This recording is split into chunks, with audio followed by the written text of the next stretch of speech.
Hello everybody and welcome to today's edition of Locking It Down with Lucy. We're on episode 76. Woo woo! Getting up there in the rankings, everybody. So how are we all today? Let's have a look to see who we got here. Do not forget to vote in today's poll, as it is the 1 year anniversary of the PS5 gracing our lives. If it has graced your life, it may be waiting to grace your life, unfortunately. But yeah, it's actually tomorrow. But I forgot because today's Thursday, and I remember last year on Thursday was the day where Luther came into my life, my bundle of joy. Luther, he's here. And I've never stopped showing pictures of him to everybody I meet. Everyone's like, do you want to see? Everyone's like, oh yeah, do you want to see my child? I'm like, do you want to look at my PlayStation? So yeah, it's been 1 year, and so the poll is, I'm curious, I want to actually conduct proper research today.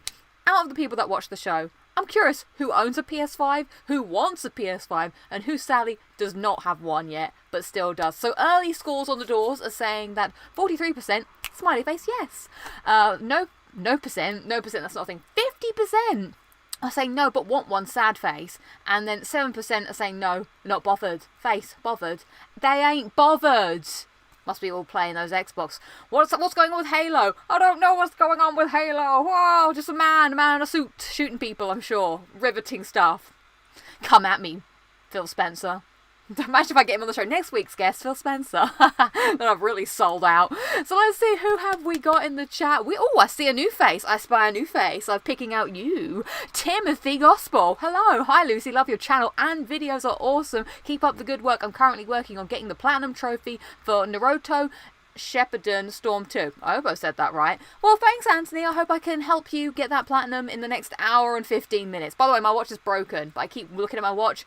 And I had a question for you guys. If your watch was broken, what time would you set it to? Like, what is your favourite time that if you had to keep looking at your watch and it was broken, that you would look down to? Now, the question you might be asking me is, why are you still wearing said broken watch? But I don't know what else to do with my arm otherwise. I think my arm looks a bit naked otherwise. So I just keep it on. So my watch is perpetually set to, can you see that?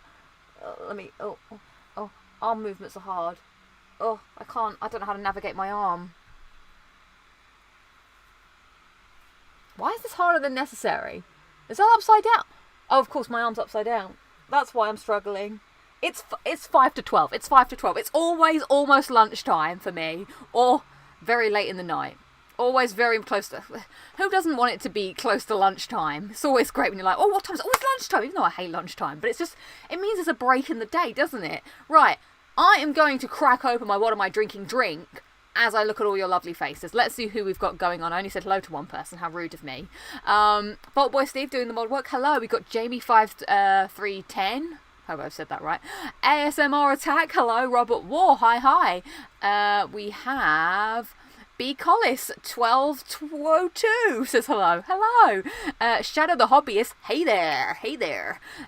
Dusty B70. Evening, gang. Evening. Welcome, strangers. Terrence, hello.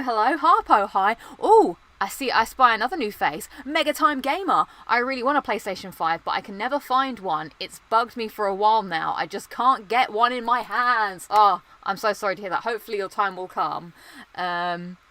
Someone didn't do their homework. Dun. Scott Greenleaf says, hi Lucy, hi all. Hello Scott, hope you are well this evening.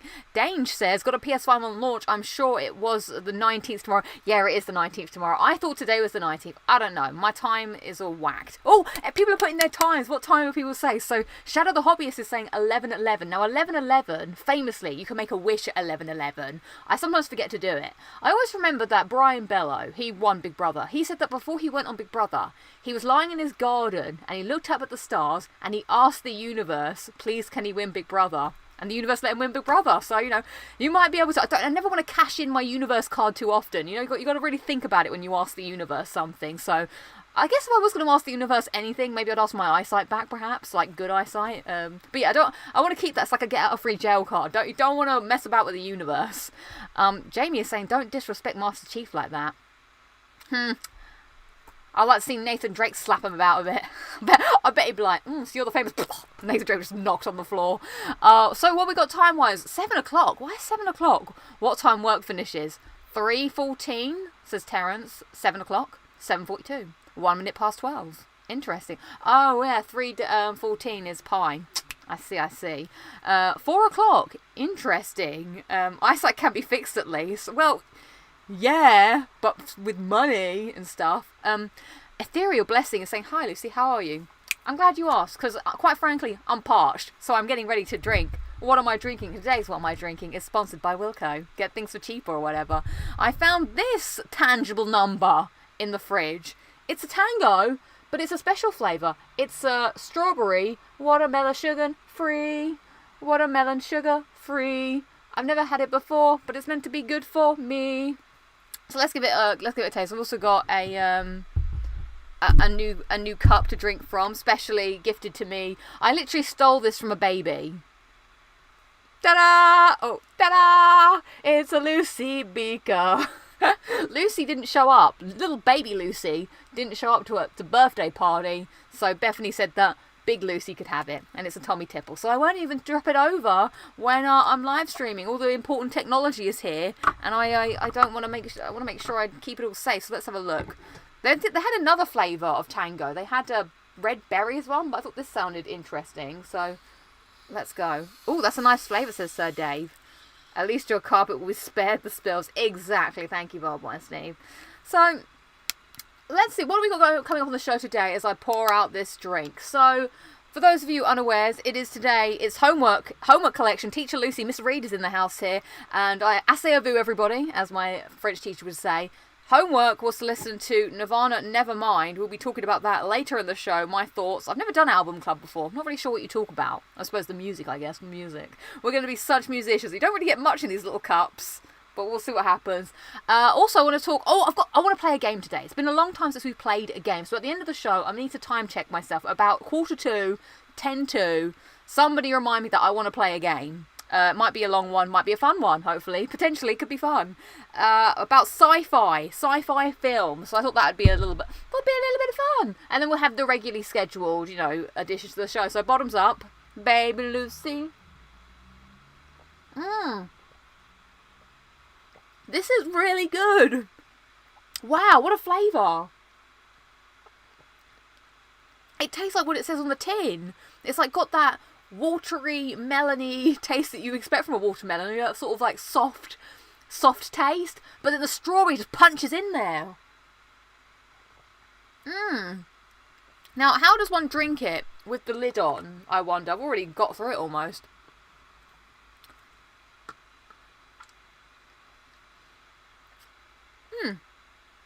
It works okay. I don't really know how I feel about drinking out of a little cup, but there we go. I thought it was a bottle. It is a little bottle. Sci-fi movies from the 80s are the best. Well, Nick, the game cat, how? We shall see. Later on, I may be testing your knowledge on movies, potentially from the 80s. So, keep an eye out. Stick around for that. You sip/suck now. Drop test. No, I'm not going to drop test it. No. Any prizes? No, it's a fun game for us all to be part of. Lucy Jig's like, you want to play a game? You're not using the... Oh, right, fine, I'll use the beaker. A big old baby Lucy in the house. Bob. I remember my first birthday. Only 2 people attended. My mum and my dad. I didn't know anything else. It's not quite a quiz. It's more of a fun game for everyone. So... let's start with a little bit of housekeeping. Of course, don't forget to partake in the poll to celebrate. Celebrate good times. Come on, it's the PlayStation's birthday. I'm sure somewhere at PlayStation HQ, there's a big old birthday bash happening with all the PlayStations being like, ba-da, ba-da, ba-da, and all the big PlayStations named like Gio Corsi, Shuhei Yoshida. They're all there dancing about, being like, woo! Astrobot's probably come. Astrobot came to our Christmas party once, and I didn't really know him then, so I feel bad that I never went and said hello to Astrobot. Sad times. Oh, other bit of housekeeping. Don't forget to check out the Platbros podcast, which you can find myself on, as well as the wonderfully talented Adam McDermott. They're all talented. They're all wonderful human beings. And I love talking to them. So I'll put a little cheeky link there. Now, I just want to say something, because this is the first time I've been able to speak to you guys on this matter. And as you guys are here, I'm wondering if you agree or disagree with me. There's a big topic in the podcast about collectibles and about trophies just being too easy or too hard, and I just thought it was the most bonkers thing I've ever been part of, to be quite frank. They're like, oh well, we find that the games these days are too easy, but they don't want this trophy, they don't want that trophy, they don't want this trophy. I was like, please spare me. You know what, if it was easy to climb Mount Everest, everyone would be out there climbing Mount Everest, but it's not. Sometimes platinum trophies are to, you know, test your dedication, your passion, your organisational skills. Do you have the will to platinum this game? That's what they're asking for you, alright? And if you don't, then you don't. Not everybody can be the queen, alright? Sometimes you're born into it, other times you have to fight your way up. I don't know if anyone actually fought their way up to be the queen. That was a weird analogy. But what I'm going to say is the collectible conversation. Collectibles, I don't think they should be banished from trophy lists. I feel like they have their place. They have an earned place in video game history. There are games that are just collectathons. That's their gimmick. Before there were trophies, there was Mario, and he was going around collecting stuff. That was the point of the game. I'm sure there was other games that I probably didn't play, which was all about collecting stuff. They've been a staple part of gaming. Now, yes, they can be boring. Yes, they can be too many, but I think this is a systemic problem of the people making the trophies rather than the collectibles themselves. Far Cry don't make you collect everything. Good stuff. I think what happens is, I'm imagining, people are just like, there's like groups of trophies, and then there's the collectibles, and then someone's probably like, oh, well, we have to have collectibles because every game has collectibles, so just do this and just make them collect things. But there's some games where the collectibles are like thought through, and they're actually quite, you know, worthwhile, the investment. Now, I do get it. People... Robert Ward chiming in, 700 collectibles in AC Valhalla. Now, yeah, I'm not going to defend that, because that is absolutely disgusting. Like, so this is what I'm saying, like, when the people are making these trophies, do they care? Do they care about us? Or are they just literally like, I don't know, laughing at us? I don't agree with that, but I think they have a place in video games. I don't know, what do you think? Chime in on the collectibles thing. I was wondering, I wish I'd asked Joel when we were doing the podcast, because he was talking about The Witcher 3. He was saying about how great that trophy list was. He really liked playing Deathmarch. He thought it was really great. And I was like, cool. But lest we forget, there were collectibles in The Witcher 3. They were Gwent cards. I wish I'd asked Joel if he enjoyed doing the Gwent cards, because they're not your traditional collectibles. You're not, well, you are running around the world collecting them, but at the same point you have to play people for some of them. I was curious. Joel, I'll have to come back to you. I need to find out. I need this information. Get me answers from Joel ASAP and pictures of Spider-Man while you're at it. So yeah, that's my thought. Also, they need to be done. Okay, here's what makes collectibles bad, because someone's just reminded me here. Shadow the Hobbyist has said the blast shards and Infamous are such a turn-off. 100% agreed. There's like 300 of them, right? Now, do you know what makes that trophy annoying? There's no way to track them. There's no way to see which ones you're missing. That, again, is an awful, awful point of the collectibles. But let's just say that they had put a way to find it better in the game. I think they do it in the second one. Problem solved. Now you're just sort of walking around for a couple of hours and it's fine. You know, it's not that bad. Suck it up. If you want to play the game, you gotta be the best. You gotta be the best. I don't even know what that song is. I think it's half a song that I know. But I don't know. Lego games, you get a load of collectibles. Exactly. Hello, Kim. Thanks for hanging out. Right, all I want to say is that they don't really care about us, says Nemo. He may not have sung it, but you know what, creative license when I read things. Justy says, also collectibles are optional, so why not have them? I would love every Uncharted game to have that bracelet like in The Lost Legacy that alerts you when you are close. Now, I have to ask you guys as well. I know I will read some of the answers to this because I have so many questions. I loved the trophies in Uncharted The Lost Legacy. I liked doing the thing with the Jeep. I liked trying to kill people with all the weapons. I thought that was fun. I thought that was the best Uncharted trophy list there's been in all of Uncharted time. But these guys were like, nah, I found it really boring. Oh, it was just annoying. It's like, what do you want? I don't know. What do you want, stranger? I don't know. Words have befallen me. Also, if every single game... Now, here we go. I should have asked them this. I'm asking so many questions, they're not even here. They were saying about how they wanted difficulty trophies or games that like make you play the game in a different way. I posed this question to you. Not that any of these people are watching this right now. Let's imagine you're playing Uncharted and they put the brutal trophy in the actual, trophy list to get the platinum. Well, tick, there's your difficulty trophy. What are you saying now, stranger? What are you saying now? I bet they wouldn't be happy about that. I think. I don't know. I thought it was an interesting conversation. And I feel like a lot of people don't share my stance, but I wanted to stand on my little soapbox while no one could interrupt me. and say my piece that collectibles have a place in video games. Give collectibles a chance. Make sure you make your collectibles good, worthwhile, trackable, and mappable. Then everyone's happy, you know? There were games before, like I said, there's loads of games that have always been collectibles. You like doing it as kids, you suck it up and doing it up now. Right, let's read what people are saying, because we've gone off agenda, but as always. Yes, Assassin's Creed trophies are a boring chore, not fun, says Nick the Game Cat How. 100% agreed. He also says, got the platinum for the first Uncharted. Easy game. Nice. Callum says, people complain about easy platinums, but then complain when a game is slightly difficult and want it changed. Lester! My god, Lester from GTA is here. I platinumed GTA 5 in 9 months and I'm ashamed of spending so much time on it. Lester, you're in the game, damn it. Beratez says, hi Lucy. Hello. Oh, Vaultboy Steve says, Naughty Dog put loads of effort into the trinkets, but there is too many of them, pointless. The challenging trophies are where it's at, though, in my opinion. Thank you. Jazzy says, I watched that and I disagree with the collectibles thing. I love Uncharted collectibles. Thank you, thank you, thank you. Oh, my God. Live updates from the PlayStation birthday event from Harpo Sparks. Apparently, Astrobot got off his face and had to be escorted from the building. I heard he had a bit of a fight up with Sackboy. You know who probably won? Astrobot knocked him out of his little silly threaded pants. And then Sackboy was all like, oh, no, my insides. Go Astrobot, team Astrobot. Robert Wall says you'd balance trophies, some hard and some easy. 100% agreed. Sir Dave at 1988 says, I started going for the Lost Legacies Platinum yesterday, and the thought of all the collectibles was a bit daunting at first, but the podcast and video... That's the thing. If we get rid of all the boring trophies, all the grinding collectibles, then what am I doing here? I've served no purpose. Will anybody watch if they're not collecting trophies or doing something boring? I'm providing a service, hopefully, for you guys to play games too, while I chat to you. I'm going to just say it. I don't listen to podcasts unless I'm doing trophies or grinding, because otherwise I'm listening to music or doing something else, so my podcast listening would go down. Mike says fab channel. I don't know if you're saying about me or the other channels, but they're all fab channels. Shadow, I wanted to read this comment. This sounds like a good comment. Shadow the Hobbyist said, the comic books you unlock in Amazing Spider-Man were a cool way of handling collectibles. I don't know of that game. I'll have to look it up, but thank you for your writing that down. Daniel, hello Daniel, says, the only thing I require from a trophy list is that there is 0 missable trophies.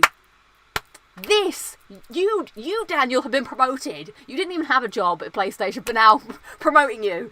Exactly. No missable trophies. That's a crying shame. Thank you. Everything else, suck it up and do it. Pull up your bridges, put your big boy pants on, sit down and earn a platinum, and you're going to smile about it and drink out of your baby beaker. I feel like it tastes different out of the beaker. I think I prefer having the drink breathe. It doesn't taste as nice through plastic. Right, let's see. Give peace a chance. Give collectibles a chance. Nick the Gamer says, brutal trophy. Nope, I wouldn't try. Jamie says, I have a future in politics. You can argue a point for days. Well, it's very easy. Oh, I love this comment. 10 Tano Man says, haptic uppercut. Oh my god, who's good? Alright, come on guys. I know we're going off course, but I love when you guys throw me a curveball. You know what? I'm ready. I'm going to hit it. It's happening. They've taken it outside, lads. I'm hearing it now live from... We've got... What's his name? What's the guy that does the other thing? Is it Sid Schumann? Sid Schumann here live from the PlayStation party. We are outside where Astrobot is fighting up against Sackboy. Who's going to win? So what can Sackboy do? Sackboy can just... Sackboy stuck a sticker on Astrobot's face. Astrobot isn't very happy about it. Astrobot, he takes the sticker off, and you know what he does? He jumps, and he goes over here with his laser feet, and then now Sackboy's like, no, my fabric, and do you know what Sackboy's going to do now? He's going to switch a tires and go, boom, and he's going to slap Astrobot, blah, and Astrobot is not happy about this. Astrobot levels up a gear and he spins around, he does that spin attack that he does, blah, but now it's time for the friends round. Astrobot is calling on his friends, it's Oddball Sock, whatever it's called, and the big one, and the bird. Astrobot doesn't know what to do, but then he just goes, and the legions of Astrobots come. Bum, bum, bum. And then Sackboy and his little lame sack friends are like, no, what do we do? And then Astrobot goes, And they all get mauled, and Astrobot wins, and they all throw him in the air and go, Astrobot, Astrobot. Well, that's it, ladies and gentlemen, live from the PlayStation birthday party. Sackboy is dead. I repeat, Sackboy is dead. Long live Astrobot. Astrobase, come with me. And then Sackboy Sackboy's crying, and the Astrobot is getting all the Astrobase, and then you just see Astrobot like... That's it, that's what happened. Gosh, wow, exciting, isn't it? Tweed Boy doesn't stand a chance warm-up fight. I hope nobody from Media Molecule realises that it's all in jest. You know, it's a great game for other people. I just like Astrobot, what can I say? Jaroslav says, hi Lucy, I really like the podcast with the lads. I had to do a long drive at night a few days ago and the podcast kept me awake and safe on the road. P.S. I like collectibles. Yes! Team Collectables! Team Collectables! Do you know what we'll do, everybody? We'll go on a collectathon together. If you want to come and take a collectible ride with me, then we're going on a very long drive. Hey, must be the collectibles! It's fine. It's fine. I don't know why I'm so hyper. I think sometimes when I have a really boring or frustrating day at work, I just need to let all the energy out. Well, thank you. It is a sugar-free drink. You should be an esport commentator. Thank you. Maybe someday. Astrobot is now in WWE. Who knows? It does hits different when I drink it from a beaker. It does. Unattainable platinums due to service shutdowns need to be banned. I appreciate WB Games for patching Shadow Mordor. Exactly. We need to come up with the plans. Every trophy has the potential to be good and bad. Just like every person has the potential of light and dark. It's what you act upon that makes us who we are, Harry. That was a really butchered line from Harry Potter, but you get what I'm trying to say. If you're going to do 300 collectibles and you can't track them, but if you're going to do 300 collectibles where I can track them on a map, I can see them, and I don't have to get all 300, bing! You see, it's not that difficult. Right, we've just solved all of the world's problems. Nelly would be proud. Right, now shall we get on with the rest of the show? Thank you all for indulging me in that walk around park. What are the highlights and lowlights of the week, everybody? Let me know what you've been up to, your highs and your lows. I will take another sip of my drink as I let you know my lowlight of the week. I think a lot of you may unfortunately know my lowlight of the week. So, the other day, I went to the cinema to watch Last Night in Soho. That's the highlight. We'll get to that. And on the way home, I had some strange encounters, which was not cool. And I thought it was important to talk about it because it's a thing that happens kind of a lot. Not a lot, but more than a lot than it should happen. It should never happen, to be honest. Which is like creepers gotta creep sometimes. It's like, you know, oh, good night, Abraham. Hopefully I'll catch you later. So... We leave the cinema, and it's actually quite ironic because the movie is about, like, it's in the 60s, and it's about a woman being kind of, like, is it abused by guys? I suppose, yeah, by men, because obviously there's a lot of prostitution happening or whatever, and, you know, you just watch the film. Anyway, on the way home we had, 2 encounters. The first one I thought was pretty harmless, but I guess Imogen doesn't really go to London very often, so maybe it's, like... she's not used to it. But it was just like this older guy, I'd say he was like late 60s or whatever, had a bit to drink. And he just sort of comes up to him and goes, ah! And I try and just be friendly. I don't want to be like, oh my god, do not accost me! I'm just like, oh yeah, right. I just sort of like, and he was like, ah! And I tried to get like in our face, and I was like, and that was when I was like, and then he was like, and he just got really pissed off with us. So I was like, that's pretty tame. But Imogen was like, oh my god! And I was like, it's fine. Sometimes it happens. Sometimes... But the next one was slightly more annoying. So that was in London, that first incident. The second incident on the same night, so we're walking home. Now, it might be a little bit silly. Me and Imogen, we're talking, we're singing Doctor Who theme songs on the way home because that's how cool we are. We're like, oh, I like this one. And I'm like, oh, it's the bit we go, and there's this guy walking in front of us. And he kind of stops a little bit. And then he stops and turns around and he tries to, like, speak to us. And he's like, oh, hey. And I'm like, oh, yeah, all right. And then we're walking, and then I can't remember how he says that he doesn't really speak English very well, but he's trying to say how, like, I don't speak, oh, hi, how old are you? And I was like, oh, but maybe because I was singing Doctor Who, it was a bit weird. So I was like, I'm 30, to which he's like, no, and I was like saying that, like, oh, Imogen's 20, and he's like, I'm 14, and I was like, so I was like, he's a child. But then he just keeps, like, following us, and I'm like, okay, good. And then he puts his hand down, and he's like, oh, hello. So I just, like, sort of do that. Maybe I shouldn't have, because I was trying to be funny. He's only a 14-year-old kid. But then he's kind of, like, following us. He couldn't believe how old we were. He wasn't, like, you know, he was just like, no, you can't be. And I was like, yes, I am. And he's like, oh. And then, so eventually we're like, we're going to cross the road now, goodbye. I try and end it. And so he goes, oh, no. And he's like trying to call after us, and we're just like, we keep walking up the street. We're walking a bit further. And then we hear him shouting after us again. Like, we've literally left him for like 3 minutes. Like, we thought he wasn't quite. And now he's like coming up with a cigarette behind us or whatever. And he's like trying to like be like, oh yeah, you come with me. And I was like, in my mind, I'm like, dude, you're a 14-year-old kid. Leave us alone. Like, what are we going to do? And then he's like, oh, I have a lot of money, he keeps saying. I've got a lot of money. I'll pay you £100. I've got a lot of money. I'm like, okay, all right, big spender. Jeez. So I'm just like, get out, God. And we're just like, no, at this point, we're like, no. And then he's like, oh, and he tries to put his arm around Imogen. And that's when Imogen goes, nope, and like grabs my arm. And we cross the road. And he's like, oh, fuck you guys, or whatever. So, yeah.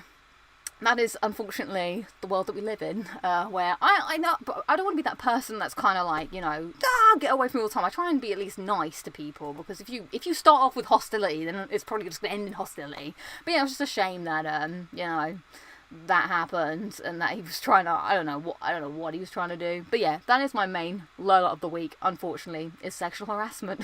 Oh, I got deep. Not that, yeah, so weird. Anyway, my other low light of the week is that I really wanted to edit a video for this weekend, but I've just had literally 0 time. So unfortunately, it will have to be a late video. I made a video about my experiences of having a PS5 for a year.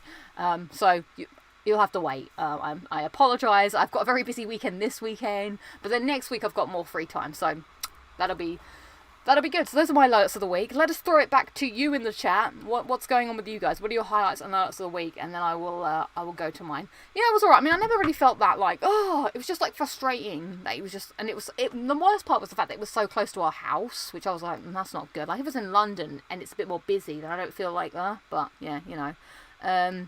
Harper says, I saw you mention this. What the hell is wrong with people? Yes, thank you. We are both okay, thank you. ASMR Attack was saying, I was in London a couple of weeks ago and had experiences with drunks. Yeah, that's the thing. It's people that are out and they're drunk. This was only at 9:30 at night. People are weird. Believe me, I work in retail, says Sir Dave. Pasha Sunny says, highlight and low light, we went to see my sister's horse for the first time. Well, what was low about that? Did you have to muck out? Mucking out wasn't fun. B. Collis says, highlights, got the 2 multiplayer trophies in The Last of Us and started watching Lost. You started watching Lost! Oh my god, I'm so excited for you. I'm so happy. Sometimes I wish I could watch Lost again, but I let my Disney Plus run out. Lowlight, had 2 teeth removed and it was not pleasant. Oh, well, I hope you're doing well now and that your mouth is fine. I didn't know where I was going with that. The Elusive Dan says, I listened to Nevermind from top to bottom for the first time thanks to Album Club. Can't wait for this. Oh, yeah, Elusive Dan, don't worry, you've not missed it yet. Album Club is coming up soon. Chat should escort you as bouncers. Well, I like to think I could handle my own. Hey, if someone came and attacked me, I'd be like, you don't want to mess with me. I've got the platinum in Dark Souls. Maybe that would make them run away. That's what I hope, at least. Or they'll think I'm a massive nerd. And I'll be like, oh, no. Just tell them, yeah, you think you're hard? Yeah, I'm hard. Got the platinum in Max Payne 3, mate. What you got? He's like, I've got Telltale The Walking Dead. Get out of my face. Get out of it. Turn into Danny Dyer all of a sudden.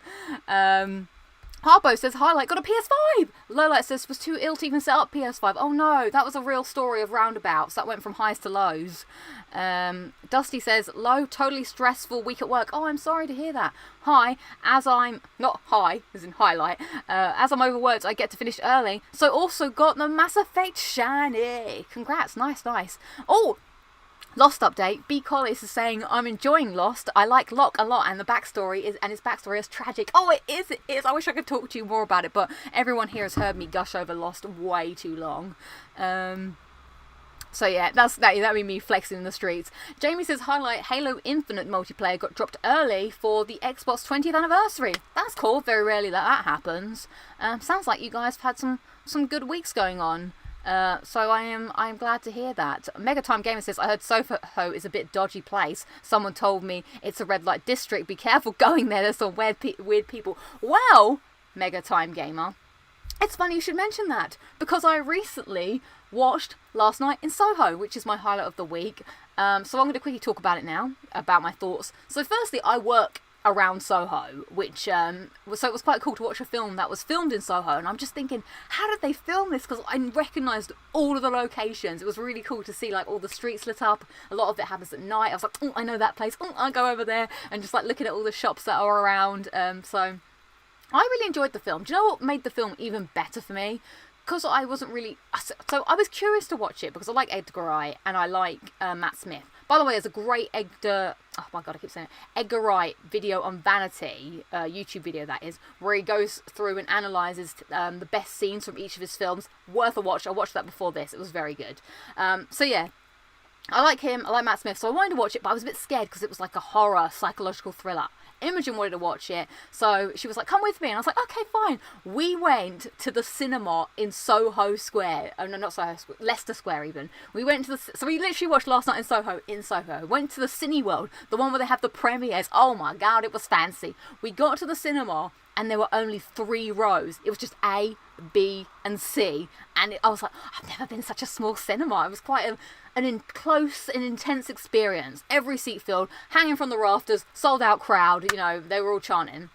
So I had no idea what this film was about because I didn't watch any trailers. I was still unsure about whether to watch it, and it was really cool watching something and not knowing anything about it.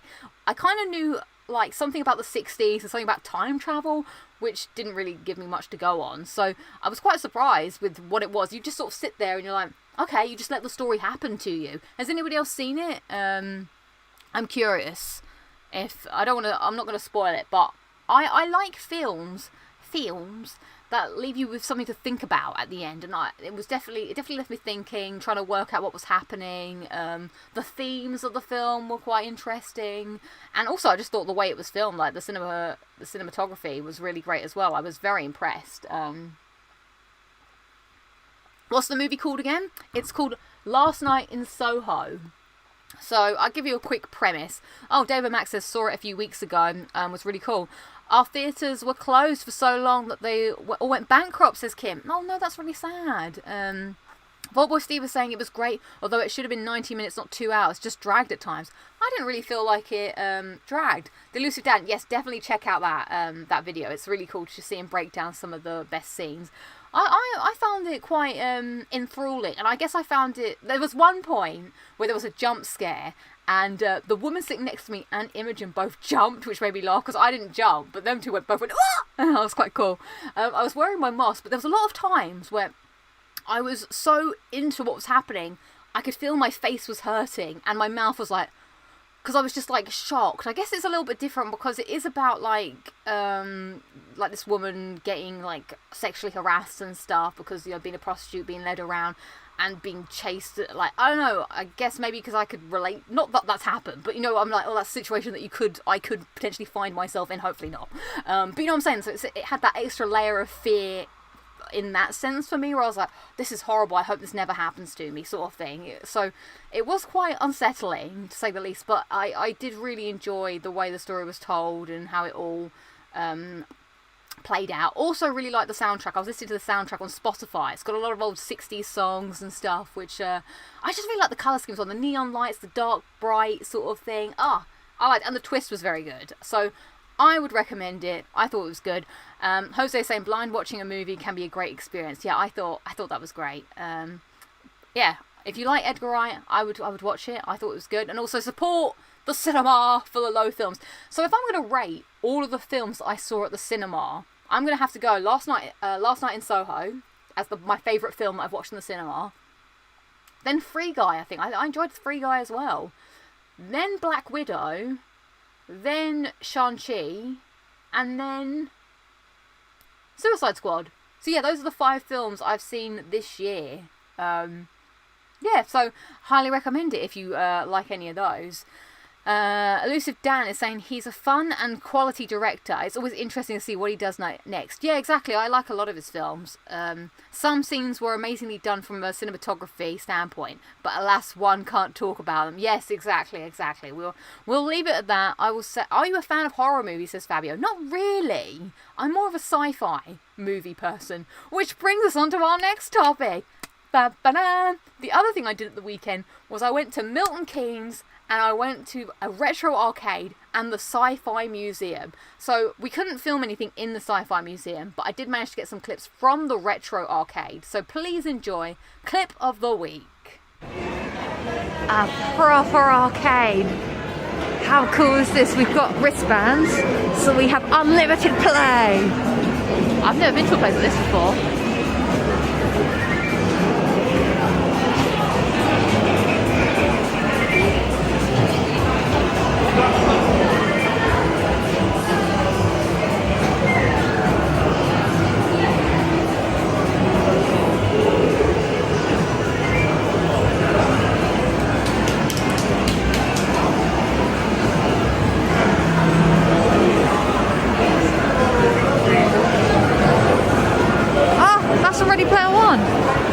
Oh, it's out of order.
So many.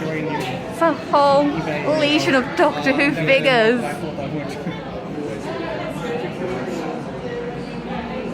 That's cool. All these side characters as well. It's an Auton. Oh, Doctor in a spacesuit. I love it. I don't know. They got the Raggedy Doctor and the werewolf. Ah, this is so cool. So yeah, as Fabio was saying, it was great to play Adam Venture's first ever forte into the video game realms on an old cabinet machine. So yeah, that was pretty cool. So that was like a proper arcade, all just actual cabinets. So you paid for 3 hours worth of play. So none of the machines actually cost money. It just cost money to go into the arcade. And then it was unlimited play. It was very small though, I will say. And it was a shame that a lot of the games that I wanted to play were broken. Like I really wanted to play like Joust. There was something else I really wanted to play. What was the other thing? Oh, I wanted to play Paperboy. Because I remember seeing Nolan North playing that on Retro Replay. So, yeah, that was quite fun. It was really interesting. One thing I took away from it, this is what I'll say.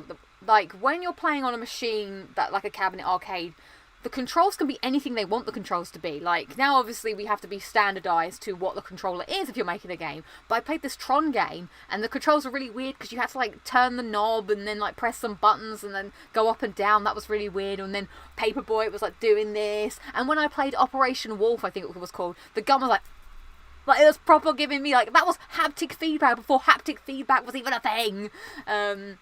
Obviously, the ones where you shoot like that and you reload, you shoot off screen, that was pretty good. Playing the Simpsons game was fun because you could get 4 players, so we did about that and we went around. I really wanted to play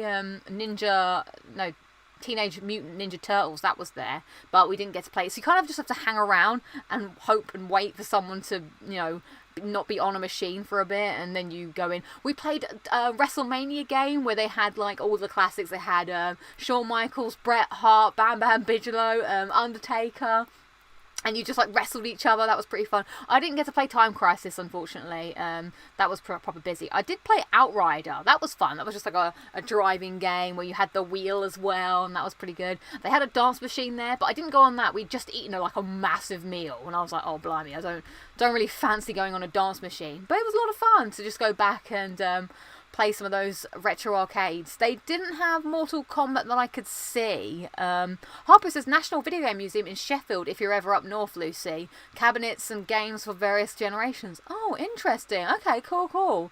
It's too bad about cameras. You could have filmed your very own It's Bigger on the Inside scene. So yeah, the Sci-Fi Museum was next door to it. So they had all of these collectibles on the outside, as I showed you. There's all those Doctor Who bits. There was things signed by people, anything you could imagine to do with sci-fi, it was in that, you could buy it. So we went into the museum, and there were very specific selfie spots. So one of them was the TARDIS, one of them was Sully. I'm not really sure why Sully was there. There was another one from a character from, what's that film with the hands and the eyes? Labyrinth. I've not seen it, but there was like a big sort of hairy thing from there. There was a massive Star Wars section, which was lost on me because I'd never watched it, but the other people obviously was like, oh look, there was an Indiana Jones section, and they had the actual costumes as worn by Harrison Ford, and I was like, Harrison Ford has touched that, Harrison Ford has worn that, oh my god. So that was pretty cool. I think the Pan's Labyrinth, that's it. Well done. Thank you, everybody, for the fact check. So it was cool to walk through there. Now, according to the facts, the person who rents the building, they actually run one of the Comic Cons, so they're now renting out this building to put these props up to make a bit of money, I suppose, when Comic Con isn't on.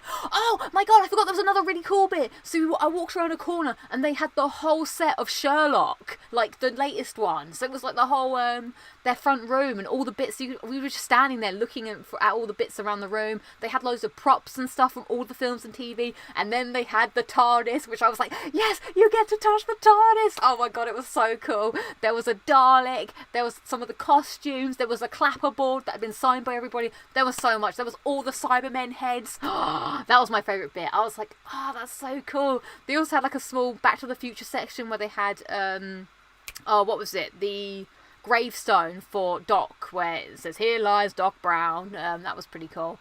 They also had they had a massive sort of Star Wars area for all the toys and stuff, toys, magazines, stuff like that. There was Muppets, not just the people I was with. Yeah,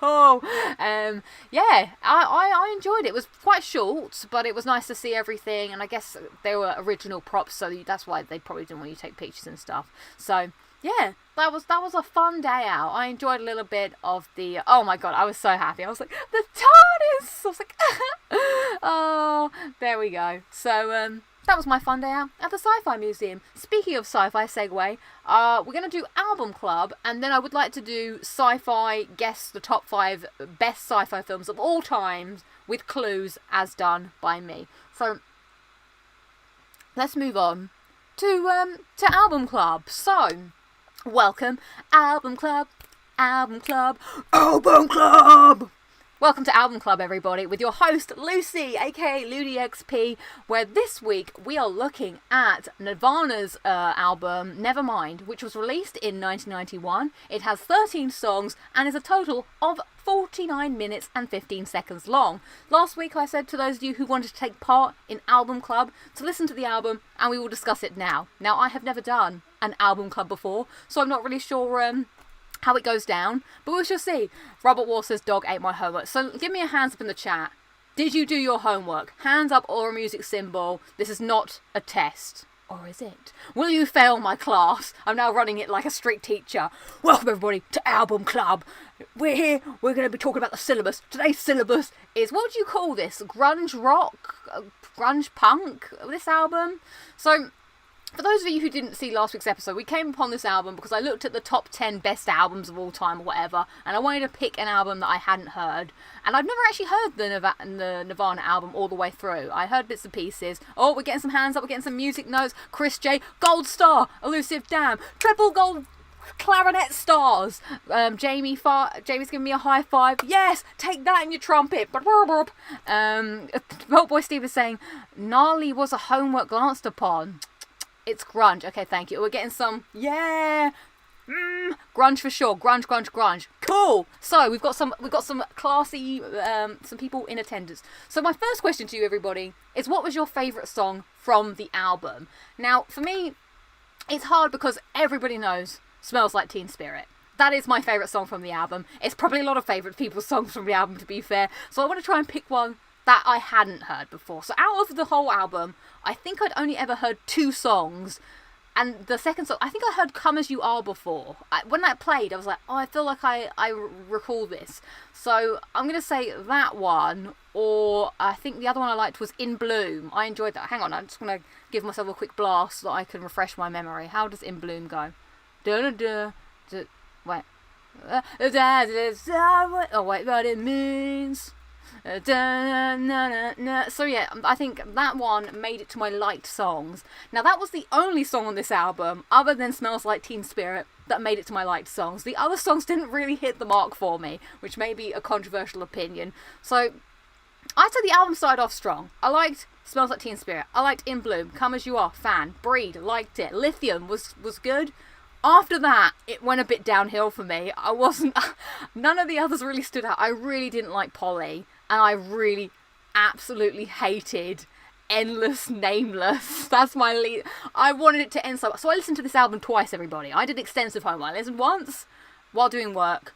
I listened the second time whilst doing work, but took notes. So every time the song ended, I'd write a little note down. That, by far, when I got to it again, I was like, I can't stand this song. I can't bear it. It never ended. It was so bloody long. It was 6 minutes 43. So let's see, what's everyone's favourite song, and what's everyone's least favourite song? So my favourite song, Smells Like Teen Spirit or In Bloom. Least favourite song was Endless Nameless. Right, let's go back to the chat and see what people are saying. You Know You're Right. What's that? I can't remember. Smells Like Teen Spirit. Mine is Lithium. Okay, Lithium grew on me. I didn't really like it the first time I listened to it, and then I listened to it a second time. I was like, okay, I like it. Lithium is great. Drain You and Lithium for me, says Fabio. Nirvana has a cute logo. Dave O'Mac says Breed and Drain You. What was Drain You again? Hang on, let me give you a slice of that pie. Oh, actually, it sounds like this pretty much anyway. Okay, yeah, I quite liked this one, to be fair. That was probably one of the ones I liked at the end. Where have you gone, chat? Hey. No, Nirvana is played out for me, says Nick the Game Cat How. I don't think I have a least favourite song, says Chris J. Wow. Every All album always has a song you skip, says Jamie. Justy says Lithium and Come As You Are both my favourites. Okay, nice. Travel in Thai says Where Did You Sleep Last Night is good. All the Elusive Dan says Drain You and On a Plane, only because I've heard the others so many times. Oh, okay, interesting. Favours In Bloom or Come As You Are, says Dusty. Not like he is Endless Nameless because it is just noise. I literally felt like a 95-year-old woman when I listened to this song. I was like, I imagine it being like, oh darling, the music you listen to is all just noise. Because it was all just noise, especially at the end where I was like, oh. So it was an interesting album to listen to whilst working, I'll say that. A lot of the songs did seem to blend into one another, which is why I had to, when I listened to it a second time, start taking note of when songs began and when they ended, so I could actually write a note, because after a while it all just became like the same sort of thing. There was one moment where I remember I was doing some work and there was a lyric that stood out to me that made me go, what the fuck? It was so weird. It was, it's okay to eat fish because they don't have any feelings. I was like, what the frick is this about? That was so weird. It's okay to eat fish because they don't have any feelings. So I'm sure the fish community are very happy about that. Really? The baby on the cover tried to sue Nirvana recently for child abuse. Wow.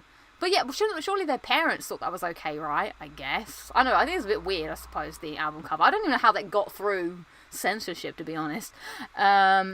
Chris J says then you should check out their first record, it's more aggressive. Interesting. So, overall, I thought, yeah, as I said, I thought the album started off strong, lost me towards the end slightly, not really sure what's happening. The songs are all kind of strange in terms of their meaning and what's going on, but it was a cool ride. I don't think I'd listen to it again, other than the songs I hearted and kept to my my liked list. I probably wouldn't really listen to it I don't know, but I enjoyed the experiment. It was a nice 49 minutes and 15 seconds of an explosion of sound. So yeah, that's my thoughts on the Lounge Act is also so good. What was Lounge Act again? Let's have a listen to that. I didn't like any of the slow ones. The slow ones were a bit dreary. I remember that. Is this a slow one? Oh, this is a good funky bass. It's very angsty. I can't really. Yeah, I mean, it's alright. Some of the songs are very. Oh, they weren't that. What that song was short. 2 minutes. Yeah, see, this one was only 2 minutes 22 seconds. I thought that was odd. Yeah, it was an experience. So, if everyone else could sum up, those of you who did Album Club, could you sum up in a nutshell your thoughts on the album? Mine is an explosion of sound. That was an interesting journey for 49 minutes. Maybe wouldn't listen again, but pleasant enough. 6 out of 10. 6 out of 10 is my official rating. Fish aren't hot. The 90s are starting to look like the 80s. Spencer Eldon is the name of the baby on the cover. Oh, interesting. Okay. 3 out of 5 for me. It starts off really good, then goes a bit. Yeah, that's exactly what I think. Fish are friends, not food. Exactly. So that's my review on Album Club. As I drink more of my watermelon sugar-free drink. Okay, we're getting some reviews in. Reviews from the chat. Our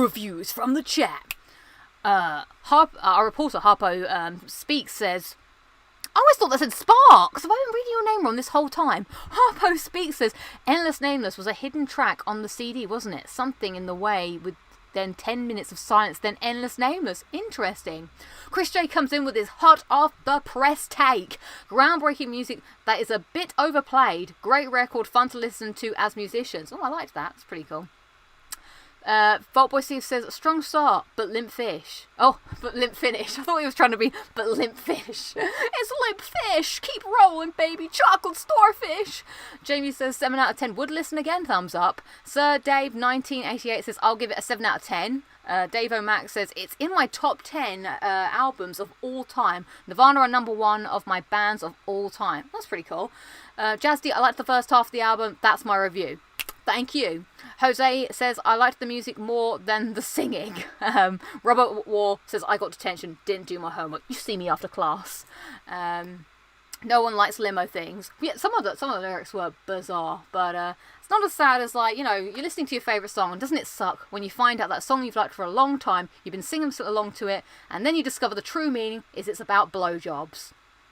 No, so it's a sucky feeling, isn't it? It happened to me. Low light of the week. Finding out a song you liked was actually about blowjobs. Changes the meaning of the lyrics, doesn't it? Quite some. So right, let's play a game. Let's talk about Nirvana Signals. Oh my god, I can't even speak anymore. Never heard all the songs. 3 out of 5. Okay. Can take it or leave it, says Dusty. Okay. The Elusive Man says, I can see why it's considered one of the best albums. It makes me want to give the other albums a try. Oh, it's a sucky feeling. Yeah, it really does blow. Oh, okay. So today it's game time. It's game time. Are you ready to play a game, everybody? I didn't actually mean to say sucky feeling. That just came out. So, inspired by the Sci-fi museum that I went to, I decided to look up what everyone considered, as in like a global, everybody that writes journalistic things or whatever, what they think are the top 5 best ever sci-fi movies. And so I've picked up a random article, so you won't be able to find it because I know what it is, but you won't. And right, I'm going to give you some clues, but the clues are going to be done in a different way. So, for instance, at number 5, you can try and guess what it is, but for the first clue, I will draw for you the DVD cover. If you don't get it after clue 1, clue number 2 is I will read a review from Rotten Tomatoes about the film. If you don't get it then, clue number 3 is I will charade some of the film. Clue number 4 will be reading a scene or a quote from the film. And then clue number 5 will be the year. And if you haven't got it by then, well then I truly, truly suck. So is everybody ready to play the game? Is everybody in the mood? Okay, so I have gone to a website that has given me 50 of the best sci-fi movies of all time. I asked the chat now for a wildcard guess. What do you think is at number 5? I will draw you... Let me type it in. Right, I've got to find the DVD cover and I can draw it in. Right, let's make sure that I don't say it out loud. What? I haven't actually looked this up beforehand. I've got to write DVD cover. Now hang on, there's lots of different ones. There's the US one and then there's the UK one. Which one shall I do? What's more famous? Oh my god, there's so many! We're just going to have to do... I'm just going to do this one. Oh god, the game is already falling apart.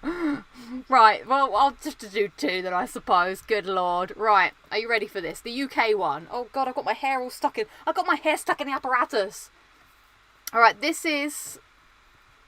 Oh, now I'm stuck. Ground... Yes. This is how we do. This is... Oh, hang on, I need more than one screen. I need to have my... Okay, so if I do that... And I put you there. But then where am I going to see? Where am I going to see? I need to see the thing. Oh, hang on. Right, we're just going to draw the thing. All right, you ready? This is the thing. Number 5. This is the box. And then inside the box, there's another box. I bet you know this film. Number 5. Here is where the words are. Words of the title, and in here there's something going on. What could this be, I wonder? What could this be? Oh, hang on, we need to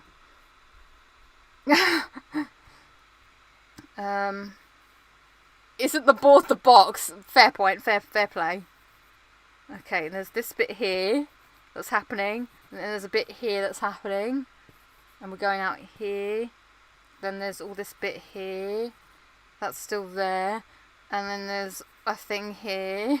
Maybe I should have done the US one. It might have been a bit easier to draw. Anybody got this yet? I think this is a pretty good drawing, if you ask me. Now when I look back at the box. I think that's about all I can do, really. So there we go. That's the... Oh, there's some words up here. Words. Okay. So let's see if anybody got it. Oh my god, Harpo speaks. Harpo speaks. Do you want to say what it might be a bit more? Because I think you might be close, Harpo. On clue. I didn't know if anyone would get it on clue number 1. If you have, that's amazing. I don't know what's better, your guessing skills or my drawing skills. What was clue number 2? What was clue number 2 before? Clue number 2. Oh, Rotten Tomatoes review. Right, let's find that quickly. Oh god, I didn't think about how many screens would be required for this. Okay, so the review says the film is a journey through outer space, but it is also a journey through cinematic space. It conjures the future by making you sit through its vision of the future, spending time just being in it. Oh, that was interesting, wasn't it?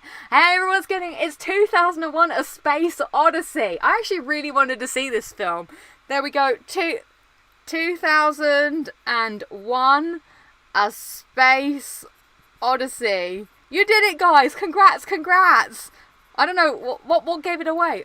It was boring. I actually really want to watch it. Should I not watch it then? Is it really that bad? Well, well done, everybody. Well done.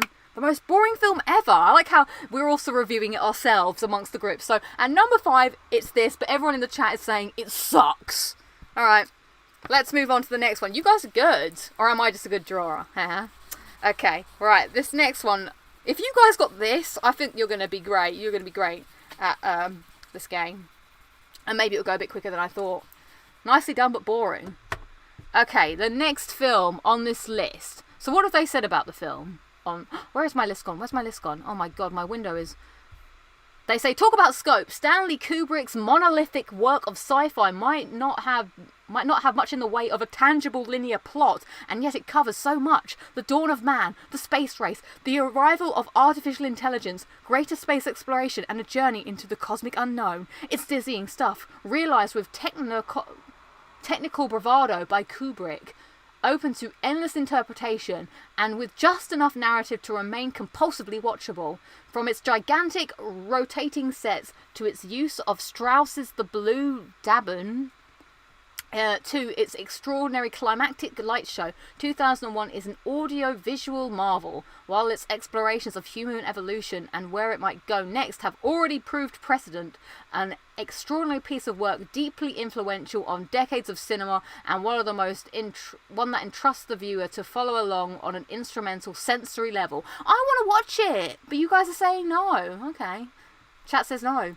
Oh, the next one. We got a good one coming up next. Right, let me just look up the DVD cover. You might be able to get this one. Okay, this thankfully doesn't have different covers that I can tell. This is the cover. Okay, right, I'm ready to draw. Are you ready? Eyes up. Okay, sorry, I need to get the chat so I can see what you're doing. Okay. Oh, I dropped the pen. There's too many things happening. Oh, apologies, dead. What happens when I lose the pen? Why does the floor eat things all the time? If I lose the pen, the game's over. Oh no, it's proper fallen somewhere. Hang on, I'm going to have a proper look. There's too many things going on. Fill the dead air. What do I fill the dead air with? Ba-ba-ba-da-ba-ba. Technical issues. Do-do-do-do-do-do-do. How can something that just fell within literally no space at all have just disappeared? That's bizarre. No, the game could be over. Hang on. I can't. Where the hell? I'm literally fumbling about on the floor here. No. Hang on. I can't, we've just disappeared. I hate losing things. It's literally one of my pet peeves in life. I can't stand when things get lost. And this has literally just got literally lost. How?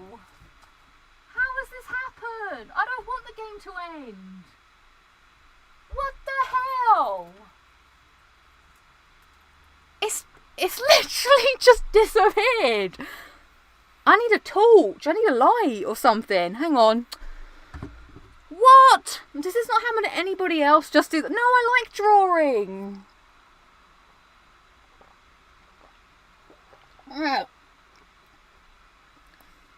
Right, I'm going to get my light. I'm going to quickly have a look for it. Right, me and the PlayStation shapes. It literally, okay, retrace my steps. It literally fell on my lap. And then just fell on the floor. And I'm pretty sure I found it. It went in my wash basket. Hooray! The game is afoot, dear Watson. Dun, dun, dun, dun, dun, dun. Now I've lost the board. I'm joking. Right, a t-shirt only with one pen. Dun, dun, dun, dun, dun. Okay, right, the next film. I really wanted to draw this one as well. Are you ready? I'm going to do the whole board as the DVD cover. Okay, right, let's go here. And let's go here. Oh, God, this is so difficult to navigate. Okay. So, we've got this person here.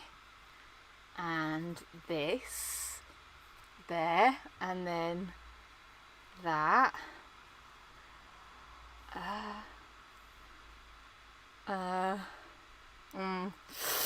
Not sure about this. Not sure. It's going a bit.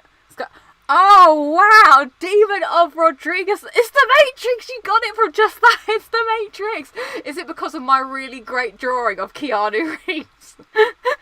Look at him. Doesn't he look great? I was going to draw his arm with whatever that is and all the other people. It's the Matrix. Oh, did you really? Oh no! It's Neo.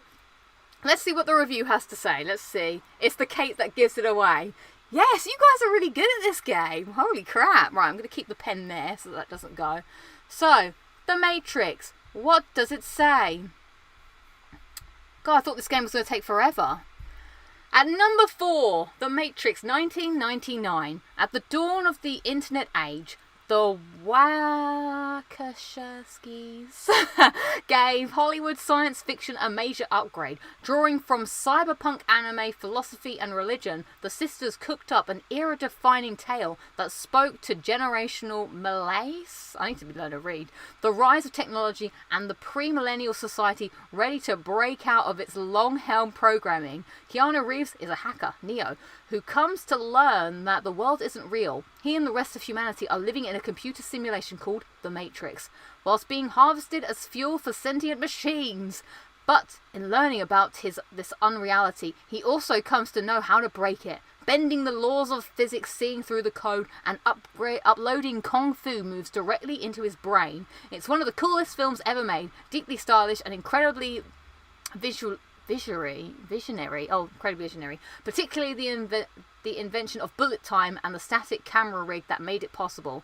Plus it has a whole new layer of meaning in its reassessment as a piece of blockbuster cinema, a story explaining the idea that internal and external realities may be different, coming from a pair of trans creators. The word, in a word, wow.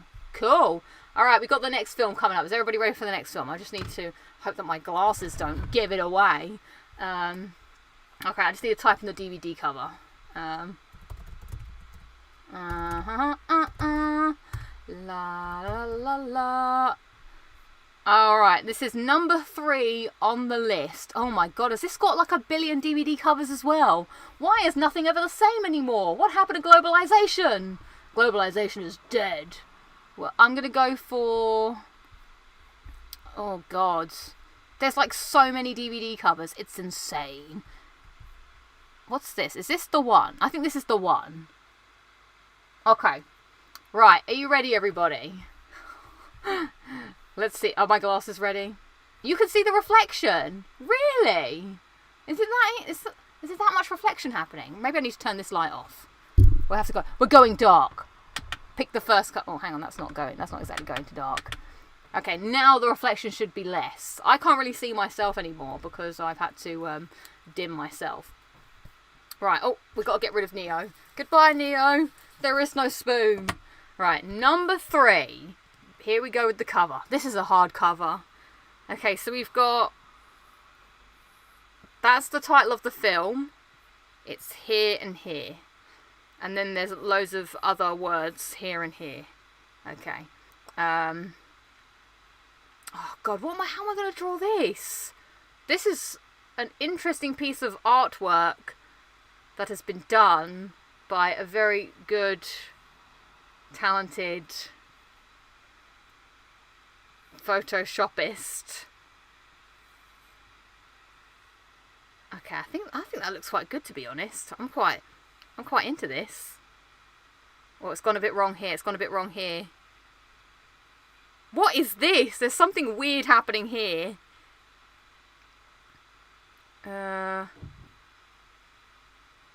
Oh, okay, hang on.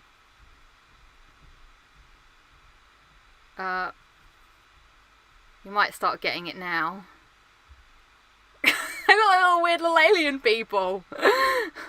Oh, someone's got it. Robert Moore has got it. It is The Empire Strikes Back.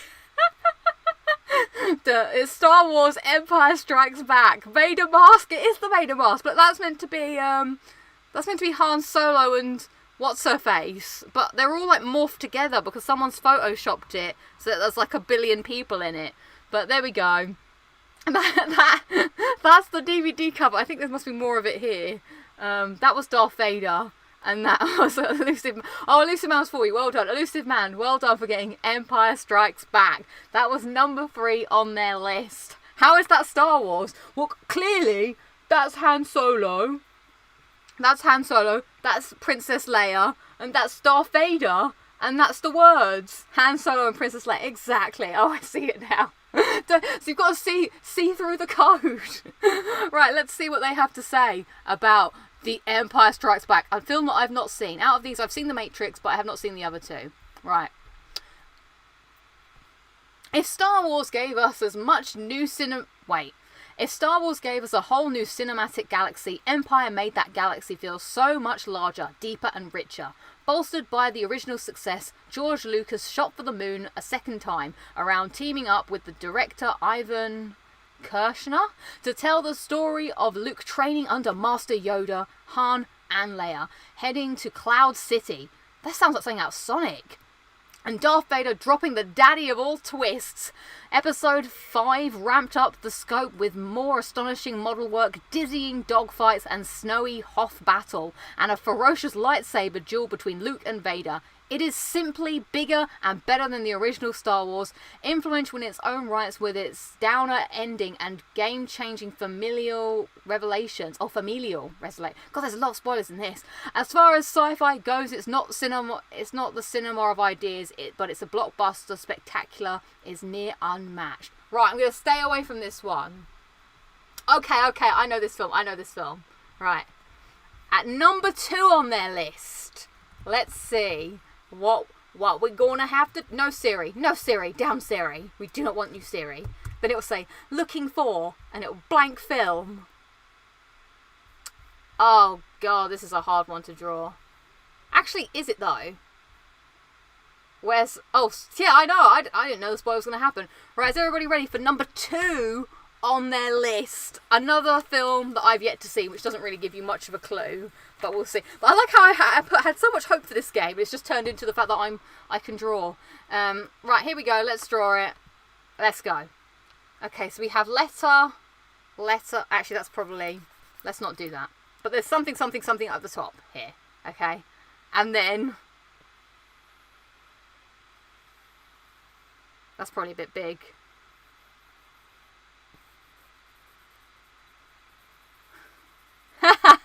Alien.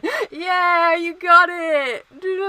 Not much drawing required for that one, to be honest. Alien. It is indeed Alien. A film. Oh, and then there's one line here. In space, no one can hear you scream. Alien.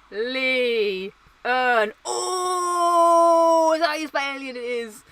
Godzilla. It is Godzilla. Well done, everybody. That was quite an easy one, I suppose, to draw. Let's see at number 2 what they are going to say about Alien. 1979. Should I watch Alien? I don't know. I'm intrigued, but I'm also scared. It's fitting that, of all things, Ridley Scott's Alien feels in many ways unknowable, filled with elements that feel genuinely, well, alien.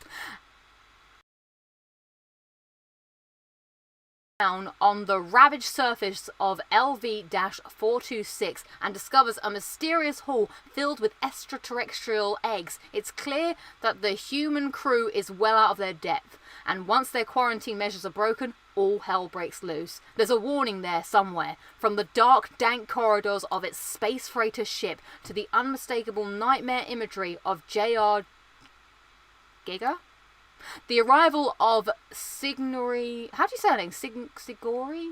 Weaver's heroic Ripley, the original Alien remains a landmark piece of science fiction, let alone its innovations in horror.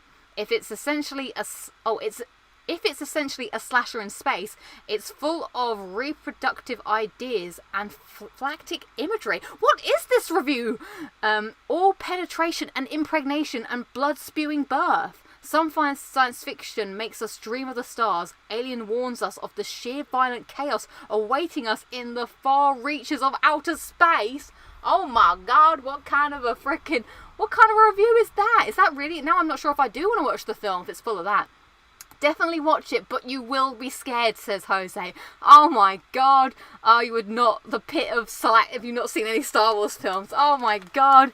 You can't give the teacher homework, can I? That's what it said.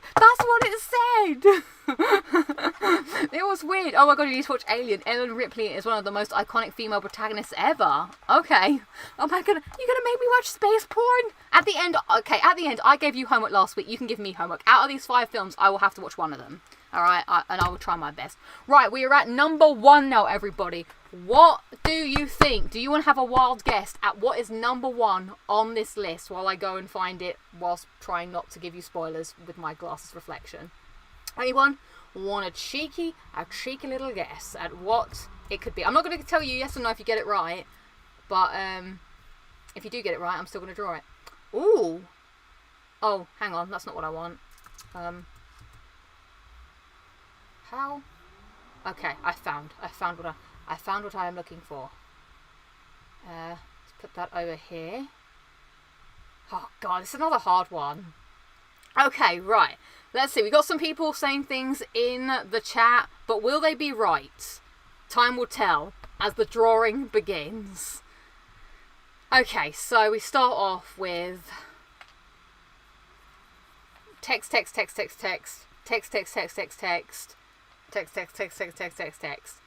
Oh god. Right.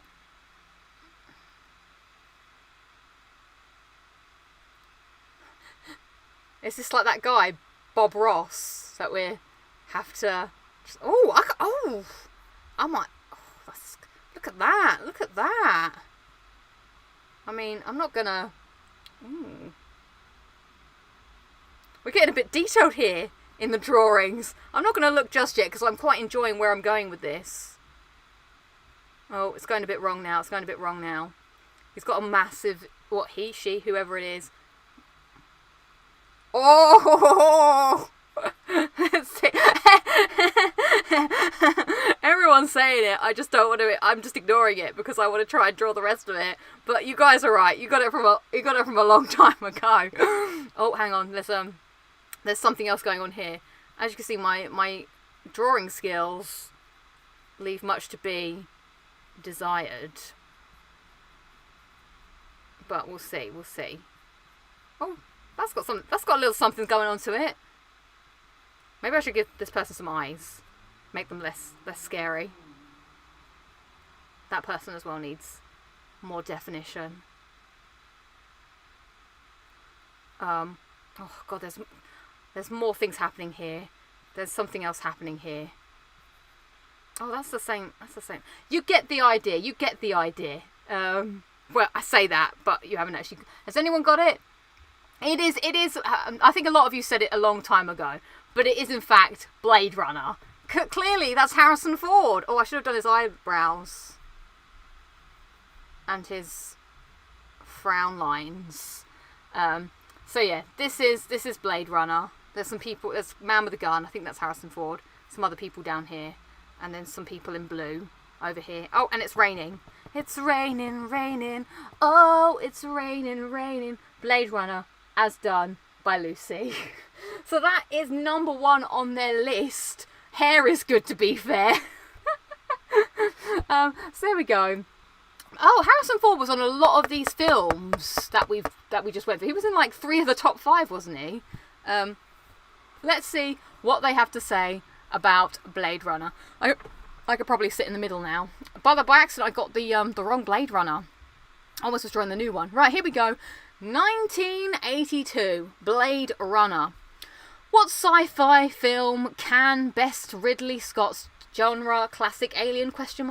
His other genre classic, the unbeatable Blade Runner, an initially misunderstood masterpiece that, over multiple decades and several recuts, stands as the pinnacle of cinematic science fiction.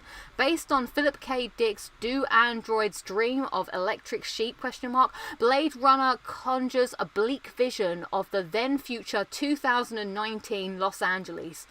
An imperious flame-belching hellscape in which Harrison Ford's Blade Runner cop Rick Deckard is tasked with tracking down a group of human-engineered replicants who have escaped back to Earth from a working colony. As he retires them one by one, he comes to question his own humanity, both literal and metaphorical. With its ruminations on what it means to be human, Blade Runner is ideas-driven sci-fi all the way, but it's a visual feast too. Its interpretation of futuristic urban landscape with giant video screens, glowing neon lights, and bustling city streets still jaw-dropping to behold, coupled with a haunting Van Gaal's synth score and Rutger Hauer's arresting turn as replicant leader Roy Batty, whose time to die speech is a total spine tingler. It's nigh on untouchable. God, I can't read. There we go. That is your top 5 sci-fi films as told to us by Empire. Let's go for the top 10. Here's the top 10 for those of you who care. I'm not going to draw them all. At number 10, E.T. the Extraterrestrial. At number 9, Aliens. At number 8, Back to the Future. At number 7, Terminator 2 Judgment Day. At number 6, Star Wars. At number 5, 2001 A Space Odyssey. At number 4, The Matrix. At number 3, Star Wars The Empire Strikes Back. At number 2, Alien. And at number 1, Blade Runner. Well done, everybody. You are very good at... Oh, God, no, I can't read. My eyes were actually hurting trying to do that. I think it's because it's a bit dark in here. There we are. Last look at Harrison Ford. Doodle-a-doo. So, out of the 3 movies that I've not seen The Empire Strikes Back, I've not seen 2001 A Space Odyssey, and I've not seen Alien. I suppose I have to watch Alien, don't I? Well, there's 50 on the list, Vault Boy Steve. I suppose... what am I watching, everybody? I can't really watch Empire Strikes Back without watching Star Wars, and I can't be bothered to watch Star Wars. Thank God, Lucy, you're simple, unlike those streamers with Scanless and Skip the Alphas who talk nonsense. Hey, Elsie, what are you talking about, no poetry? I guess it's a compliment, I suppose. Thank you. Blade Runner is also my favourite out of this. I have watched Blade Runner. I thought it was interesting. Watch Alien, watch Alien, watch Alien. God damn you, everybody. I curse you for my nightmares that will definitely happen. I'll have to see where I can find it on the streaming services. If not, I might have to buy it. But there we go. Movie Club. Next week it's Movie Club, everybody. Watch Alien. And tell us all your... Watch Alien, and if you have a nightmare, please report back, because I probably will have a nightmare. Right, it's my bedtime now. I start going to bed early these days, so I can wake up at 5:30 and play Resident Evil 4. That's not a lie, I really do. God, I've still got so much drink to go left. So thank you so much, everybody, for joining us here. Let us have a look at... Too much. Are you setting us another album? No, we'll watch a movie this week. We can't do Album Club every week. Album Club's got to be sporadic, you see. Is it Sigourney? I've only ever seen her in Finding Dory, when she has the starring role as the voiceover at the fish place. My favourite is The Matrix out of all of them. What is your favourite sci-fi movie of all time? I'm not sure. I'd have to think upon that. Alright, let's oh, alright. I'll drink out of the sippy cup one last time. Sippy cup, baby sippy cup. Na na na na na na. It's time for Lucy's bedtime now, and Lucy goes to bed with a nice glass in her sippy cup of strawberry, watermelon, sugar-free drinks. Oh no, it's splat everywhere. So much for tipple-free.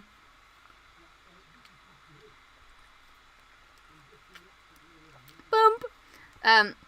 Right, what was I doing? I have not watched Avatar. Oh, before we end, we've got to look at the poll. So, ladies and gentlemen, it is time to close the poll in 5, 4, 3, 2, 1. The poll has closed. Lucy asked the LudiXP audience in the chat if they have a PS5, because I wanted to do it for science. It's been 1 year since the PS5 has come out, and I was curious 1 year later if my lovely audience has got one or not, or if they don't care. So do you have a PS5? At 47%, the winning vote says no, but I want one, sad face. At 43%, yes, smiley face. And with 9% is no, they ain't bothered. They ain't bothered. Face bothered. They ain't bothered. Well, I hope that the 47% of you that don't have a PlayStation 5, I hope you get one for Christmas this year. Hopefully it'll be good. What movie would you recommend? I watched Kingsman. That was good. I'd recommend watching Last Night in Soho or Kingsman if you've not. There you go, the elusive Dan. Hopefully that's good for you. I'm now going to go and watch... no, I'm not going to watch Alien right now. My God. But I'll try and watch it for Movie Club next week and we'll see what happens. So thank you everybody so much for joining in today's episode of Locking It Down with Lucy. Thank you for album clubbing. Thank you for playing along with the game. I shall see you all next week for another edition of Locking It Down with Lucy. Until then, look after yourselves, enjoy life, and yeah, maybe look up what your favourite song means. and see what happens. You may be in for a salty surprise. That's weird. I'm not going to say that ever again. That was dodge. Right, let's go. Bye. Oh, and thanks to the mods for all your help. Much appreciated.